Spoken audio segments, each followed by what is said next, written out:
myself, I like to see this. I think it has bipartisan support. The theory here is military pension income. Those particularly that go away and do their 20, 25 years in the military, they then come back to Maine. The proposal by the governor is that we exempt that income, that it be non-taxable. I believe that there is agreement on the second floor with the governor, the Democrats and Republicans, and I can almost 100% assure you that this will be something that will be exempt in the budget coming forward. So I think that this is a great step forward. The estate tax, that is one of the primary goals, again, of the governor and his budget proposal. We align with the governor's proposal to conform to the federal level at $5.5 million during the 2016 year budget, and eliminates it during the 2017. And why this is important is particularly, I think all over Maine, you have those people that have started those businesses, and they want to hand those businesses down to their children. And when someone passes away, you have those significant estate taxes. There's a real burden created by that. And so we do this over a 2-year process. I think that we're going to get there. The Democrats are not excited about this proposal, and quite frankly are fighting us tooth and nail on it. But I do believe that we're going to make some progress towards eliminating this. We may not get all the way there in this budget cycle, but again, I think this is about the governor, setting a very high level and saying, look, you guys need to get us there. And, we may not get all the way there, but we're pushing. And what we're doing is we're changing the trend line, starting to bend the curve, and that's part of what the conversation's been about the last 5 years. The corporate income tax, the governor has proposed lowering the corporate income tax here in Maine. We have, I believe, somewhere around the 3rd or 4th highest corporate income tax rate in the country, and that certainly is not good for bringing new businesses to Maine. The governor has proposed significantly reducing that, and that is one of the goals that both we share in the Republican plan, along with the governor as well. The governor did propose a significant policy change in his budget, and that was taxing of nonprofits. I think particularly if you think about this, probably hospitals are the things that come to my mind. You have a big hospital here in Portland. They don't pay any taxes. They use a lot of services. This proposal is probably not going to make it into the budget. My guess is this probably isn't going to make it into law. But it does open the conversation. Right, it is the governor's proposal. But there are places and there are towns, like for example, the University of Vermont actually pays like a $2 million fee to Burlington as for part of what they do in that city, in recognizing of the burden that they have on taxpayers there. And so I do think that this is the beginning of a conversation where you do have, for example, in the town of Orono, a significant portion of that town is the university.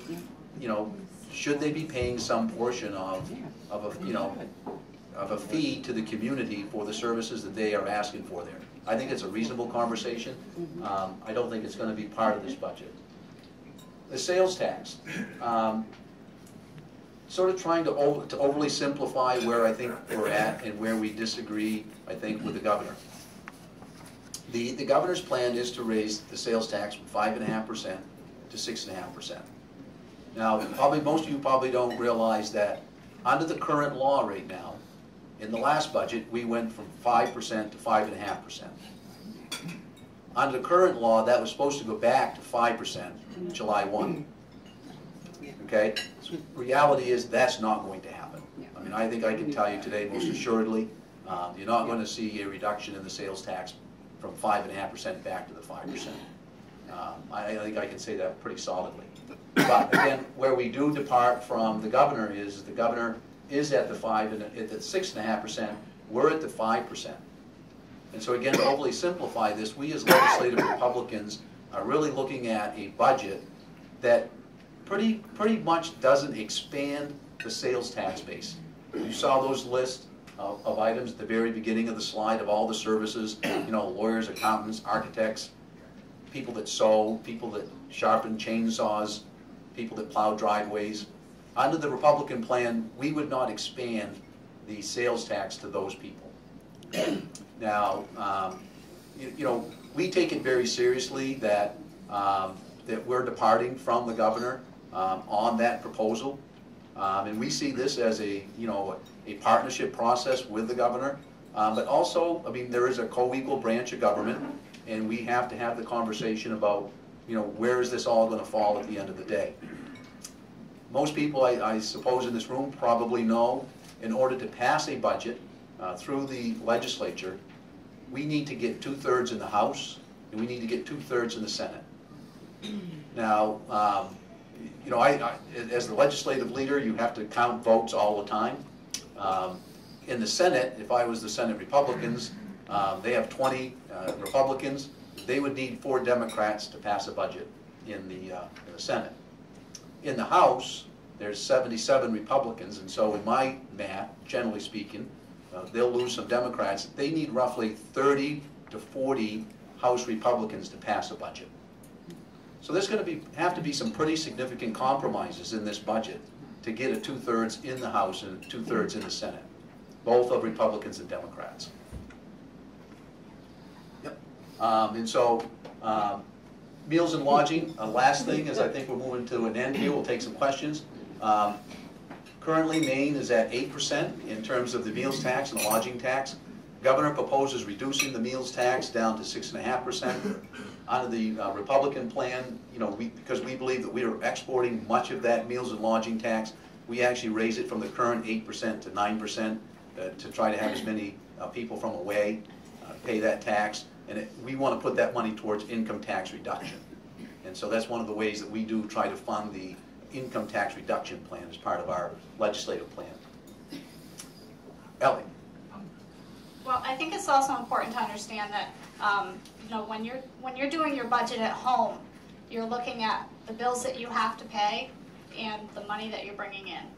And I just wanted to make it clear that as House Republicans, we have been very concerned about the bills that we have to pay, and that our focus has been on looking at very carefully the items in the budget that are the expenditures and trying to control the growth of those expenditures in state government.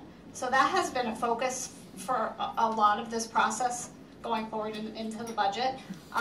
These proposals are looking at that spending side, for what we're going to do to bring the money in. The Democrats tend to see how much money they can get in, as much as possible that they can bring in, and then so that they can spend all of it. I just wanted to make it clear that as House Republicans, we're very concerned about the expenditure side. Let's right-size government and then see what we need to bring in to pay for that. So I just wanted to add that. See how she keeps me online? So we'll take some questions now. I've got kind of a 30,000-foot question, and I'm going to use the word triangulation. Here's an example. Suppose there was a movement to move the state capital. You'd have a contingent that wants it moved to Portland. You'd have a contingent that wants it in Lewiston, Auburn, another one that wants it in Bangor. And I could see it all bogged down in kind of, you know, this three-way battle. I'm just curious, at a strategic level, I mean, I understand the intellectual merit of looking at different ways to do this, but do you think really having 3 different alternatives is going to lead to any meaningful progress at all, or is it going to just sort of bog down for want of clarity and enough momentum? I think it's a great question. I'll repeat the question, and I think really what he's saying is that we have the governor's tax reform plan, we have the Democrats' better plan, and then we like to call it the Republican best plan.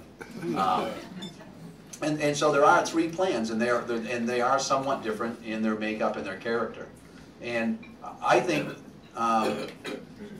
let me give you what I think is the worst case scenario.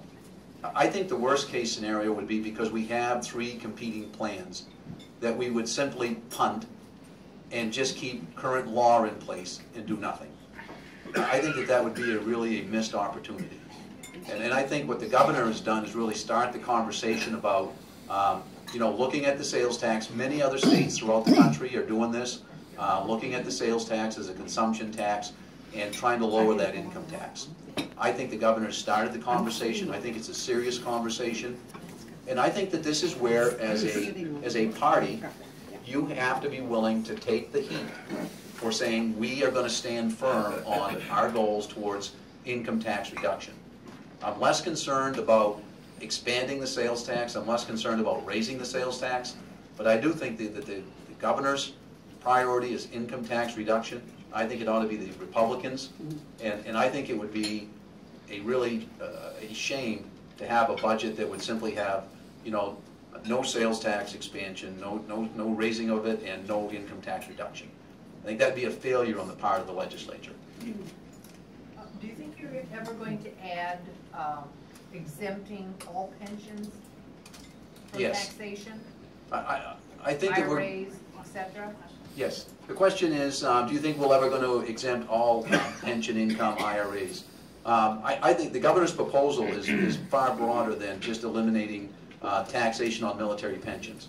And I think he does raise the level at which the taxation level would begin at. My guess is that we may not actually get there in terms of raising that level, but I think it's an important conversation because when you look at, when I served on the Appropriations Committee, we were looking at that pension income, state pension income. That's taxable income. And so, you know, if you're getting $22,000 is my recollection of what the average, you know, state pension income was, and you're paying income tax on that, that's a significant issue. And so what I would predict is that we need to look at raising the level at which the taxation kicks in at.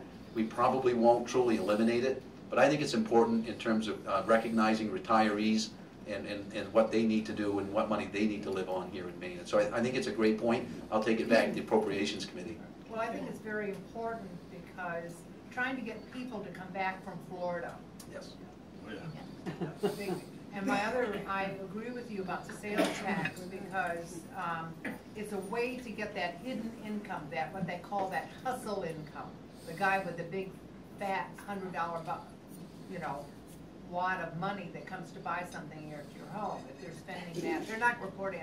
I'm pretty sure that they're not filing an income tax on that type of money. But if they have to buy something, maybe they'll be, spending on it with sales tax.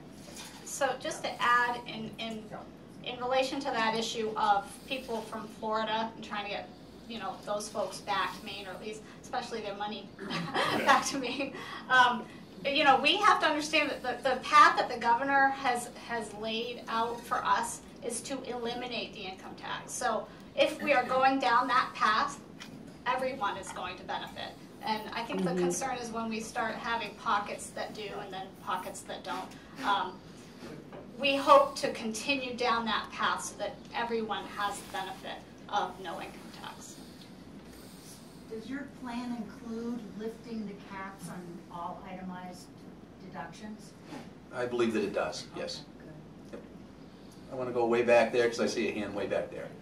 So, the spending in the state of Maine, to me, the state of Maine is an addict on spending. And you have to agree that first you have a problem, and then you have to address it. So in your proposal, do you cut spending? Our proposal focused primarily on the revenue side of this, and so the question is does the Republican legislative proposal focus on the spending piece? And I think we've been very clear in our public comments, in the work that we did with Matt and some of the analysis that he helped us to work up. One of the goals that we would have preferred to see in this budget would have been a flat, or we call it a frozen spending level. The governor's budget actually proposes roughly $167 million in additional spending. That's on top of $230 million on the last budget. That's not why we voted for Republicans. We want you to cut spending. I don't disagree with you. And I will tell you this, when I was on the Appropriations Committee in the 125th, when we did the $400 million largest tax cut in Maine history, we did that through reductions in government spending. And it's been troubling to me, and it's been part of the reason why we've engaged with Matt and the Heritage Policy Foundation. We believe roughly if we could have had a 2.5% reduction in spending. I mean, you think about your home budget. You know, everybody could probably cut 2.5% in your home budget. And if we had had a 2.5% reduction in spending under the governor's proposal, we would have had a frozen budget spending, and that $170 million could have gone to income tax reduction. Now, the difficulty is sort of from the more realistic point of view now, which is the governor has proposed this additional spending in the budget. And so it's hard to reel back from that with the Democrats when it's in the budget. You know, we're working on that. We've told our appropriators. I think we've delivered the message that we want to hold the line on spending. But that's going to be a tough sell, I believe, in this particular budget. Let me tell you just sort of one other thing that's, again, important. Under the, you know, Department of Health and Human Services is where a lot of the spending is in this budget. The governor has proposed really spending more money on those that are the most disabled. We call them the section, I think, 521. Those are the people that are, you know, cost $100,000 a year to take care of them because they're so disabled. The governor has proposed, those people have been on the wait list for years and years and years. The governor in this budget has proposed funding the proper way of taking care of those people under this budget. Now, he did that by also requesting for other spending reductions within the Department of Health and Human Services. So what do you think the Democrats want? They want the spending, but not the reductions. And that's the dilemma that we get in as Republicans is, you know, how do we negotiate that budget where, you know, we're trying to balance those interests, get your tax cuts, and figure out how to balance this budget. Not an easy thing to do. Hi. The 800-pound gorilla in the room is how is New Hampshire doing it? Where is their income coming from? And primarily it's coming from a transfer tax on real property. And it's roughly a 12 to 13% tax rate. That's where the real gorilla is in the room. So if we're going to look at a tax reduction for income taxes, then we've got to have something that's going to generate some funds in order to supplement that loss. And I suggest a real estate transfer tax on every piece of real estate that is sold or transferred in the state, and a rate that would generate $350 million a year, and let's start there. I think it's a good point. I mean, as an attorney, I can tell you we do have a transfer tax already in place in Maine. It's roughly $4.40 per $1,000. And so we do have it, but it's not at a very high rate. And that money is also shared between the county and the state of Maine. But that is one approach. But I think Matt really hit on it. If you really look at, I mean, New Hampshire has 1.3 million people. We have 1.3 million people. I mean, what's the difference? Their budget, their state budget is substantially smaller than ours. Also, their education funding comes almost primarily from the property tax. And that's a big difference. And so, I mean, there is a balance there. And again, I think it's a difficult task to move forward, but I think the transfer tax would be an interesting conversation. I'll do you and then you back there. Let me propose a different way of dealing with government spending. The highest percentage of our budget is for social services. Health and Human Services gets the most money. We have trained those agencies to become, in effect, even though they're 501c3s, to be agents of the state. One of the reasons is that the state of Maine is 49th in the country in charitable contributions per capita. And that's happened because we've trained those institutions not to go out and raise money, but to just go to the state with their hand out. If we cut those allocations and force those agencies to become more responsible in terms of how they raise money, and therefore answer to their local communities more than to the state government, I think we'd be in a lot better shape. Good point. Yeah, I will, I think you're exactly right. I will tell you this, it's really interesting. You know, when you're up there in the Appropriations Committee room, and it might be 8, 9, 10 o'clock at night, all these organizations sit out there. And the Democrats come out, and they go out and they talk to them, and they go back. I mean, the conversation isn't with Republicans. And so the question was, is some of these organizations that are recipients of all this money, that are, quote unquote, the nonprofits, you know, there's a an alliance between them and the Democrats. And that's part of what, you know, we're fighting again.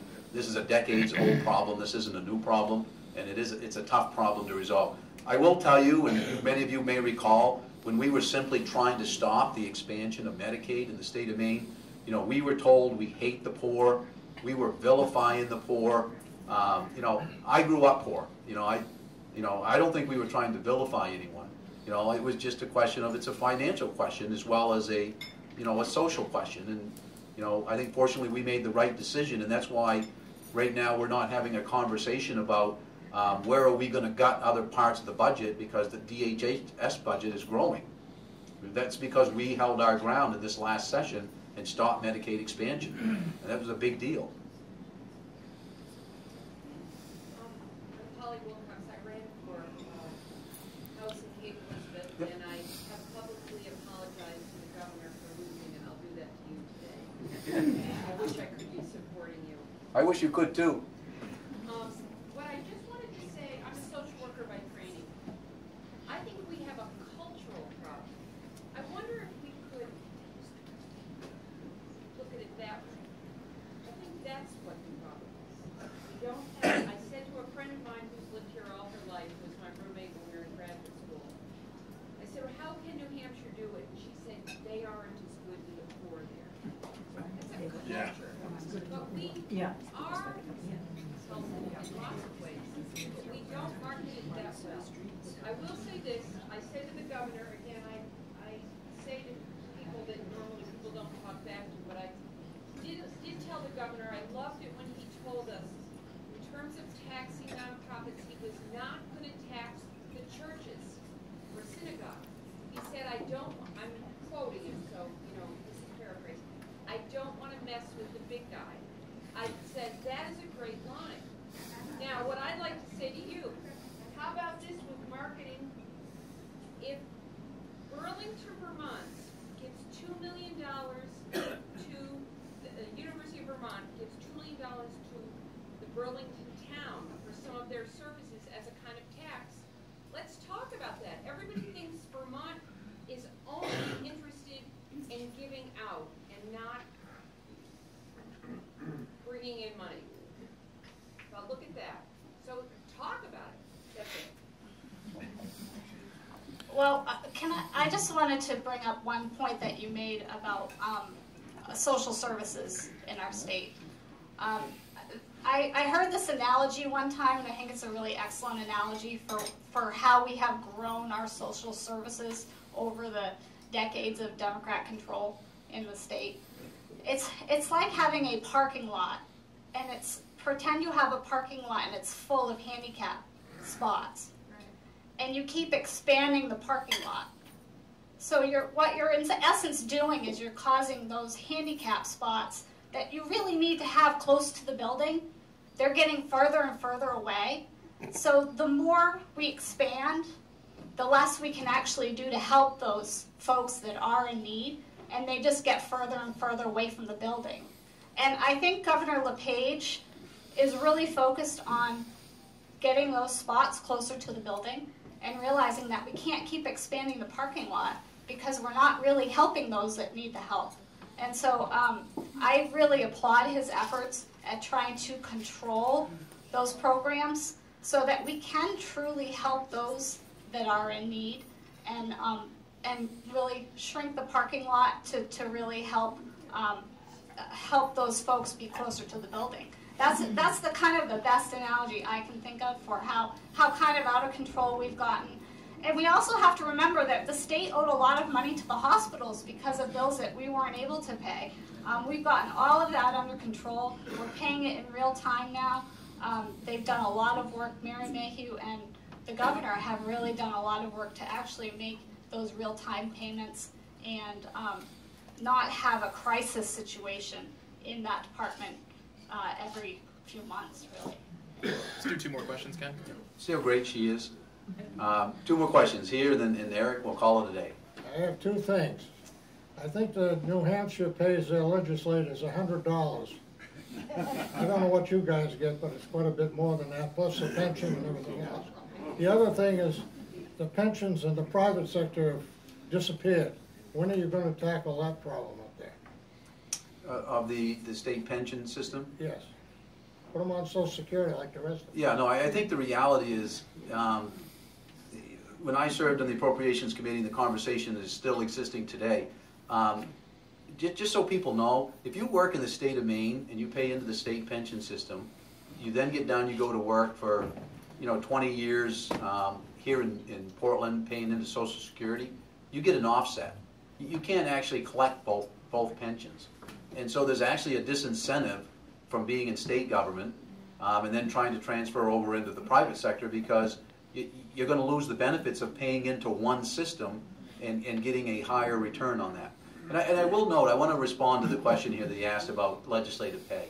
And I think it's a real issue, and I want to just say more for Republicans than it is Democrats. I'm an attorney. I have 2 young children. I'm a solo practitioner. I'm probably at the State House 4 to 5 days a week.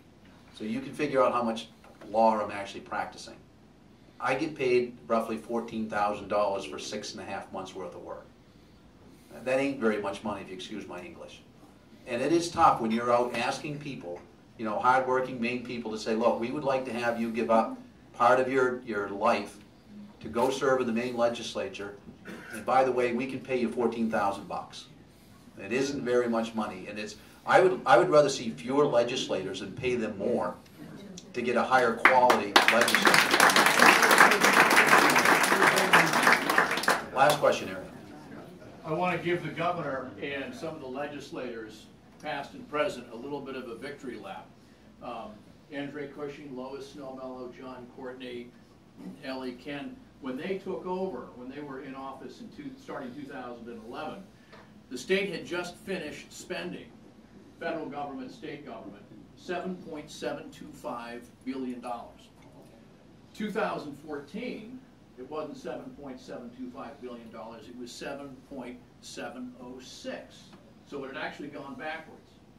If I put a 3% rate of growth on that 7.725, then, which would not be an unreasonable figure, then instead of spending what we are, the 7.7, we'd be at 8.7. So if nothing else, I want to thank the legislators and the governor for being able to hold back the tide. That's big.